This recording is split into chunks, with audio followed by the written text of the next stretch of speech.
Valaha hallottál a déltengeri buborékról?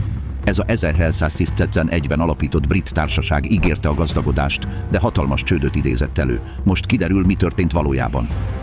A déltengeri társaságot egy adósságkezelő megoldásnak indították, mely a brit kormányzati adósság finanszírozásában vett részt. Cserébe kereskedelmi monopóliumokat kapott, de ez átverésnek bizonyult. Az akkori investálók lázban égtek, hisz a részvények értéke az egekbe szökött. A csúcsponthoz érkezve a buborék szinte észrevétlenül kezdett pattogni, az árak esni kezdtek. A helyzetet súlyosbították a pénzügyi manipulációk, a tisztességtelen üzleti gyakorlatok és a kormányzati összefonódások, ami bizalmatlanságot szült a befektetők között és rohamos eladásokhoz vezetett. Az összeomlás következményei hosszú távúak voltak.